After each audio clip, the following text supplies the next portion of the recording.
Hey everybody, this is Sage Valentine, and this is my review of NBC's remix of Rosemary's Baby starring Zoe Saldana. Whenever I watch these movies, on a side note, I tend to put myself into it, and I don't know if I would have been as naive as Rosemary was, because there were so many signs pointing to her, and like she couldn't catch them, and I know that if she caught the signs there would be no movie. But still, like, wow. So, basically, I did see the original Rosemary's Baby complete with Mia Farrow and the whole assault scene and Mia Farrow's topless, the whole 9 yard. And if I compared Mia Farrow's Rosemary to Zoe Saldana's Rosemary, Zoe's Rosemary is a little more naive than Mia Farrow's, because Mia's kind of iffy the whole time she's there. The husband kind of cops it up to, or kind of chalks it up to hyped up female hysterics. Like whenever a woman has you know, a second sense about something, whenever she's feeling a certain way about something, a lot of times in movies the husbands are like no until what she's thinking of comes to light. Ergo, Rosemary's Baby. So basically, Rosemary is a dancer. She was a dancer, and now she's living with her husband, who calls himself the self-proclaimed starving artist. He's a writer. All these things start coming into place, and Rosemary feels a little iffy, but she really doesn't question it. And Guy is the type of person like, just get me some money, get me through this, and I'll be okay. Personally, that whole scene when the apartment caught fire after meeting Roman and Margot, that would kind of make me like scratch my head, like, isn't it funny how all this stuff is occurring right after I met these people? And even after the fire happens, here comes Margot and Roman just somehow haphazardly just like, oh, we heard. I'm like, heard over what? Like, what, you guys following like the police scanners or something? And then her husband's burned, like second-degree burns. His face is all messed up, and yet he's healed. I'm confused just as much as everybody else. I'm like, shouldn't he be more burned? Then they get to the apartment, and they just happen to have this apartment waiting for them with clothing that fits. This is like a dream come true in a certain circumstance. Then it's like a nightmare, like clothes that fit.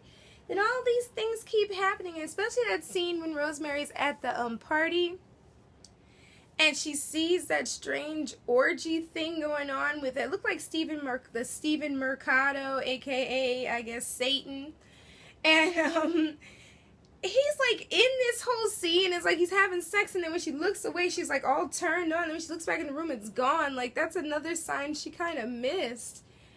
And like even the way that things are going so quickly, like I know when people are successful stuff happens, but it's just like overnight. Like I don't even think they've been in Paris for more than like a week before all this happens. Like it's crazy. And that whole scene in the beginning when the guy takes Rosemary's pocketbook, then he gets hit by the car, and then he just runs away like it's nothing. And then Rosemary somehow gets this woman's wallet. Like I'm assuming all of this was planned for her to find it. And even as she looks into like what's going on, like how's everything going, her husband's just like, well, you know, you're looking too much into it, it's okay. It's like that whole scene of him being up late at night typing all night. Like I'm a writer, and I know like when it hits you, but I mean he was like typing, and I'm like, wow, like this is crazy, absolutely crazy. And between that freaky orgy scene at the party and just the way that everyone is taken to him, and they're just like Roman, like anyone normal would find something wrong with it, and Rosemary is just like, well, it's something new, and her husband's kind of like, well, I don't have to be a starving artist anymore. So I'm trying to see if I forgot anything, but just the whole finding of the baby shoes and the pictures, like these are signs. And then this dude, Jacques Pascal, popping up talking to the husband, and the husband like guy like lies to the cop and is like, no, I never saw this dude before. And then the guy in the The church dude totally would have had me out of this. Like, he's just like, take your stuff and leave. I would have been gone. I would have been out of there. Like, dude, I couldn't have stayed there possibly. I just would have been like, no, I'm out. I would have left the husband, everything. I would have been gone. Maybe he could follow later. I don't know what crazy stuff in that soup. Doesn't sound like it's good. And I don't think that, like, that was like blackened burnt chicken or something, or rotten chicken. And then even the cat, like, you just get this cat that something's on fire. The cat won't eat the soup. The cat, it just appears out of everywhere. Even in the hospital, when they're just like, animals can't be here, here's the cat. This Rosemary's Baby thing is like crazy. And that final scene to close this out, that last scene when, like, she drinks that soup, then the lady's like, I think Margot smells her, because after Roman gets shot, and don't get me started on the shooting scene, like, when Jacques Pascal wakes up in the middle of being operated on, wow. Like, and then Roman's just like, he's in bed, then all of a sudden he's A-okay, and I'm like, wow. I just keep saying, like, watching this, I'm just like, this is absolutely crazy.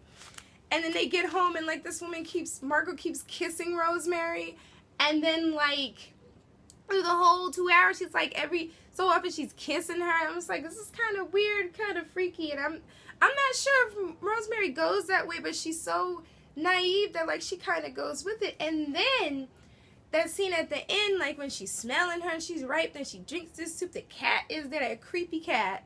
I have a black cat. I have 2 black cats. My cats are not like that. Like, they make black cats look so creepy and scary.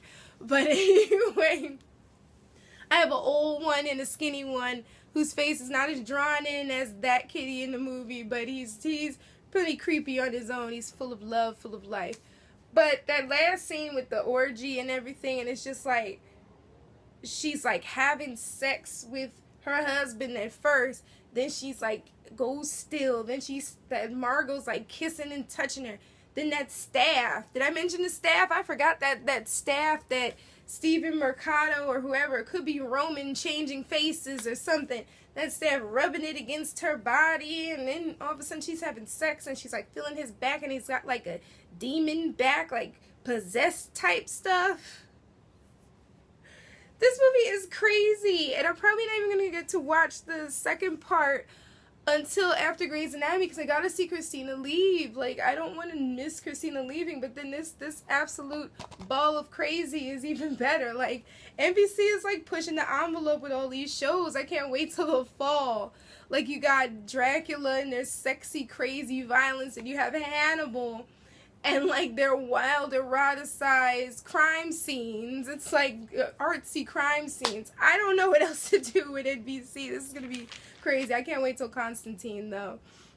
But anyway, guys, I've been laughing all through this thing, and call me crazy.